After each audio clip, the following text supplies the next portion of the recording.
If a man's ox injures his neighbour's ox, and it dies, they shall sell the live ox and divide the money? But what about if the ox injures a goat? Or what about if a goat injures an ox? If a man puts out his neighbour's eye, as he has done, so shall it be done to him. An eye for an eye. But what about if that offending man only had one eye to begin with? Should the offending man be made completely blind? Ready? I'm reviewing the brand new book by Dru Johnson, Understanding Biblical Law, Skills... I'm reviewing the brand new book by Dru Johnson, Understanding Biblical Law, Skills for Thinking with and Through Torah. And I'm here with Mark, my brother, in his house in Canberra, in Australia's capital city. Hi. Hello, everyone. Well done. Okay. Bye-bye, Mark. Bye.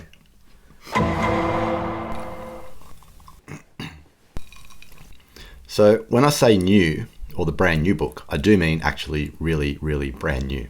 It came out just over a month ago. And I got this book pretty much as soon as it came out. And since then, I've devoured it.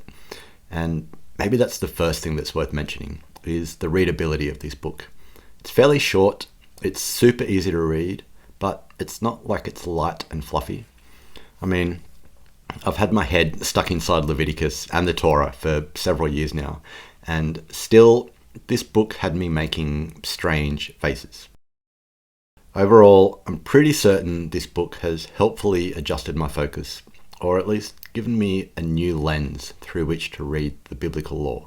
A big theme of this book is that the laws in the Bible were not intended to be blindly followed. Rather, the laws were designed to instruct.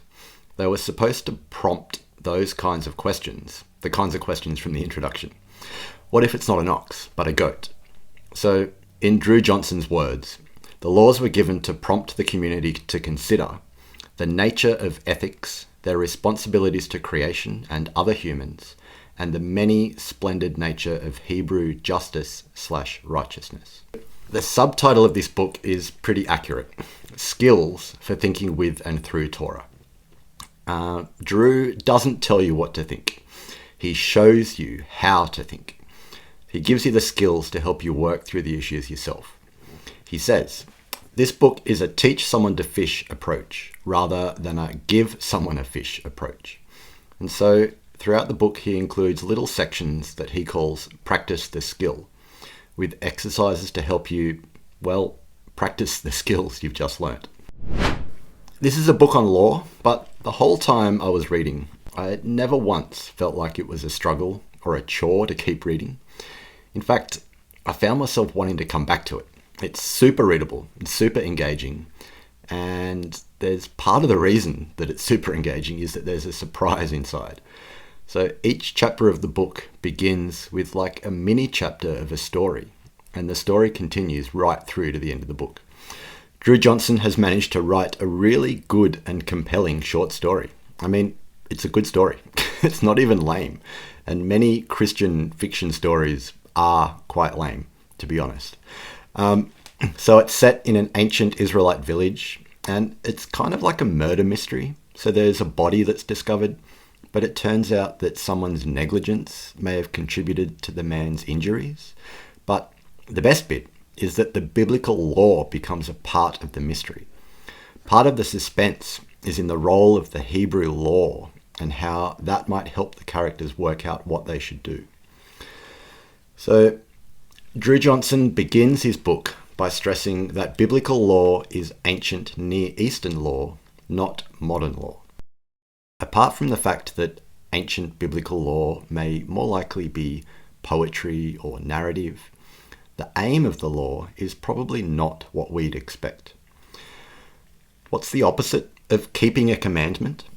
If you live in Australia or America or some other Western country, then according to our statutory law, the opposite of keeping a commandment is probably breaking a commandment, but not in the Bible. So after I finished reading this section, I thought, that is probably one of those moments in a book that's going to stay with me probably for the rest of my life. Dru Johnson shows that the Hebrew word keep, as in when God says, keep my commandments, depicts a variety of tasks, including gardening, guarding, caring for, even shepherding.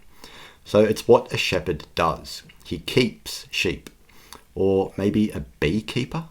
They tend to their bees, they care for them, they cultivate an environment in which they will multiply and flourish. So the idea is more tending to Torah, the aim of cultivating, just as you might tend to a garden or tend to sheep, or tend sheep. Tending to God's commandments cultivates a thriving community where justice abounds, the poor are provided for, widows are cared for, and foreigners are welcomed. You do the crime, you do the time. Do the crime, do the time. That's often the attitude within our Western legal system, but actually, and maybe surprisingly, that's a punitive view of the law. What's missing in this attitude to law? What's missing is the victim. So I grew up in a thoroughly Western country where the focus of the law is on the offender. And it didn't help that that same punitive view was present in the church as well. So for a long time, it actually never occurred to me that the way I thought about the law was not primarily focused on the victim. But this book has shown me that God's law is different. Biblical law is community focused. The Hebrew saying would more likely be, if you do the crime, your first priority is reconciliation. I know, it doesn't rhyme. Maybe if you can come up with a better one, let me know in the comments. But rather than legalism, biblical law is designed to teach discernment. Rather than fines, biblical law is more likely to be focused on remedies and remediation. So Dru warns of the danger of reading the word law with our Western legal glasses on. He says, we might project inappropriate legal concepts back onto biblical law. We all come to the legal portions of the Bible with a bag crammed full of ideas about what terms such as legal, illegal, and law mean. He demonstrates the difference between Hebrew law and American law. Again, I'm an Aussie, but I've watched enough Brooklyn Nine-Nine to understand how the American legal system works. If it isn't joke Peralta, that's it, you're under arrest. He says that in the American courts, a judge will say, I hereby sentence you to death for the murder of ... So the words there are aimed at the offender, and we define this as punishment. But the Bible, or in the Bible, the words are aimed at the community. It says, so you shall purge the evil from your midst. There were a lot of those aha moments throughout the book, but this one was especially profound. Like, we ask questions like, what does the murderer deserve? But biblical law is more focused on what does the community need to flourish. And Dru Johnson notes that the instructions to purge the evil from your midst employ the metaphor of purging by fire. It's a cleansing and purifying term. And so he suggests that the concern is on the welfare and purity of the community. In a chapter entitled Myth-Busting the Biblical Law, Dru says something I'd never considered. Most of the laws assume the world is not as it should be. Or, in Dru Johnson's words, the biblical law assumes an already compromised cosmos. And that's fascinating to think about. I think I'd assumed that following the law resulted in perfection, or if you could follow the law, you would be a perfect human. But that's not the view of the Bible. The laws are given as a response to an already compromised cosmos. Dru says the laws do not represent the way it is supposed to be. Rather, the biblical law sets forth a mixed literature that outlines a way it can be, given the ruinous situation of humanity in the world. He says there are a few, Sabbath, marriage, and family, which persist as creational goods, but everything else is presented as an acceptable accommodation.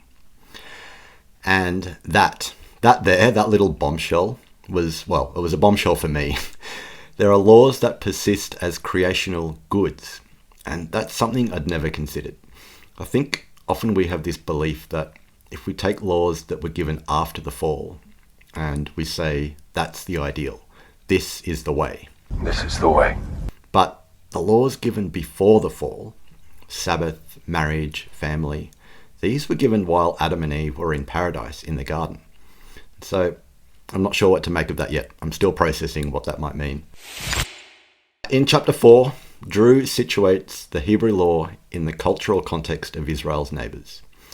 And on a personal note, I found this book worked a bit of healing in me.